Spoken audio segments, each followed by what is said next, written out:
یقیناً یہ ان کے لیے بہت بڑی کامیابی ہے۔ اور اس دن منافق مرد اور منافق عورتیں ایمان والوں سے کہیں گے کہ ہمارا تھوڑا انتظار کرو تاکہ ہم بھی تمہارے اس نور سے کچھ فائدہ اٹھا لیں۔ تو کہا جائے گا کہ واپس پلٹ جاؤ اور دنیا میں جا کر نور تلاش کرو، یہ تو وہ روشنی ہے جو یہ نیک لوگ دنیا سے کما کر لائے، اور اگر کسی کو یہ روشنی چاہیے تو اسے واپس دنیا میں جانا ہوگا جس کا اب کوئی امکان نہیں۔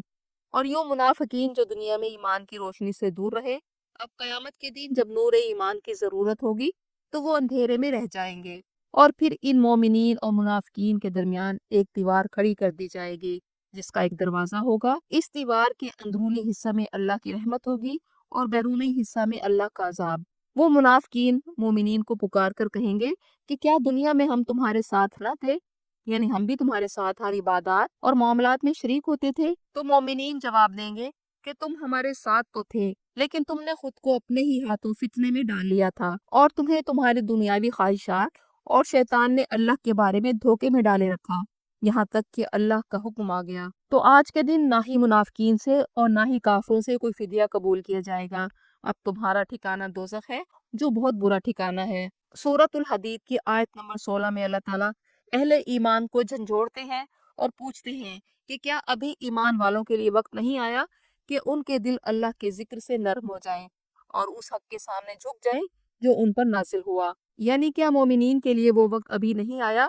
کہ ہم اللہ اور قرآن کے احکام کے سامنے جھک جائیں اور ان لوگوں کی طرح نہ ہو جائیں جنہیں پہلے کتاب دی گئی اور ایک مدت کے بعد ان کے دل سخت ہو گئے اور اب ان میں سے اکثر فاسق ہیں؟ مسلمانوں کو بتایا جا رہا ہے کہ کبھی بنی اسرائیل بھی تمہاری طرح اپنے زمانے کی مسلم امت تھی اور تم ان کی روش اور انجام سے باخبر بھی ہو، اور اب اگر تم یعنی اہل ایمان نے توبہ نہ کی تو ان کی طرح تمہیں بھی نشان عبرت بنایا جا سکتا ہے۔ لیکن اس ڈانٹ کے بعد ایک خوبصورت استعارہ کے ساتھ اللہ تعالیٰ فرماتے ہیں کہ جیسے خشک زمین بارش سے زندہ ہو جاتی ہے، ویسے ہی مردہ دل ذکر الہی اور توبہ سے زندہ ہو جاتے ہیں۔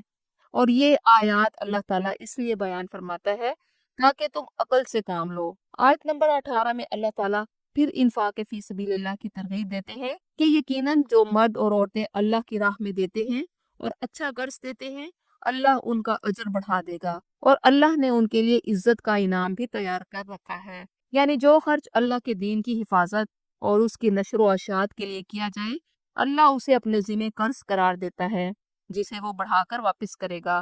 اور جو لوگ اللہ اور اس کے رسولوں پر ایمان لائے وہی اپنے رب کے نزدیک سچے اور شہید ہیں،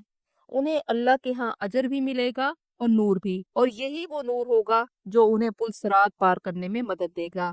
اور اس کے برعکس جن لوگوں نے کفر کیا اور ہماری آیات کو جھٹلایا تو وہی لوگ دوزخ والے ہوں گے۔ اور جان لو یہ دنیا کی زندگی ایک کھیل اور تماشے کے سوا کچھ نہیں، آپس میں فخر جتلانا اور مال اور دولت میں ایک دوسرے سے بڑھ جانا کچھ نہیں۔ دنیا کے سب رنگ، دولت، شہرت عارضی ہے، اور انسانی زندگی کی مثال ایسی ہے جیسے بارش برسنے پر کھیتی اگتی ہے تو کسان کو اچھی لگتی ہے، اور پوری قوت پر آنے کے بعد کھیتی زرد ہو کر چور چور ہو جاتی ہے۔ اسی طرح انسان کے بچپن سے بڑھاپے تک کے مدارج ہے۔ تمہاری اصل زندگی آخرت کی زندگی ہے، جہاں یا اللہ کی طرف سے شدید عذاب ہے یا اس کی طرف سے مغفرت اور اس کی رضا ہے، اور یہ دنیا کی زندگی سوائے دھوکہ کے کچھ نہیں۔ تم اپنے رب کی مغفرت اور اس جنت کی طرف دوڑو جس کی وسعت آسمانوں اور زمین جیسی ہے، اور یہ جنت ان لوگوں کے لیے تیار کی گئی ہے جو اللہ اور اس کے رسولوں پر ایمان لائے، اور یہ اللہ کا فضل ہے، جس کو بھی وہ چاہے گا دے دے گا،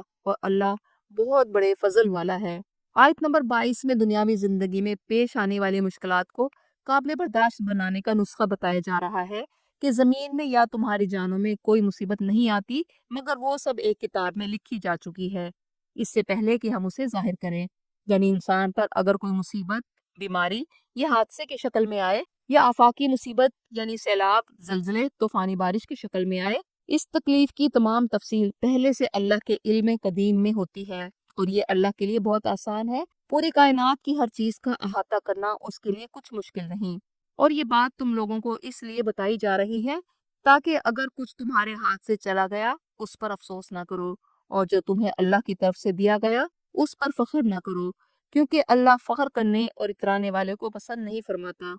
اور جو لوگ بخل اور کنجوسی سے کام لیتے ہیں اور دوسروں کو بھی بخل کا مشورہ دیتے ہیں، وہ جان لے کہ جو کوئی منہ موڑے گا اللہ اس سے بے نیاز ہے، کیونکہ اللہ خود غنی اور حمید ہے۔ آیت نمبر 25 میں اللہ نے دنیا میں نبیوں کو بھیجنے کا مقصد بتایا کہ ہم نے رسولوں کو واضح دلائل کے ساتھ بھیجا۔ تمام انبیاء ایک مقصد لے کر آئے اور وہ ہے انصاف کا قیام، اور ہم نے لوحہ نازل کیا جس میں سختی اور فائدہ دونوں موجود ہیں، تاکہ اللہ تعالیٰ جانچ لے کہ کون اس کی اور اس کے رسول کی مدد کرتا ہے۔ یعنی نظام عدل کے لیے ضروری ہے کہ صرف علم نہیں بلکہ قوت کے ساتھ عدل قائم کرو، اور باطل کے مقابلہ کے لیے مطلوبہ قوت اور طاقت تیار رکھیں۔ اس کے بعد اللہ تعالیٰ سورۃ الحدید میں سابقہ امتوں کا ذکر فرماتے ہیں کہ ہم نے نوح اور ابراہیم کو بھیجا اور نبوت کی برکت انہی کی نسل میں رہی، لیکن انسانوں میں ہمیشہ دو گروہ رہے، کچھ ہدایت والے اور کچھ نافرمان۔ حضرت نوح اور ابراہیم کے بعد ہم نے اپنے رسول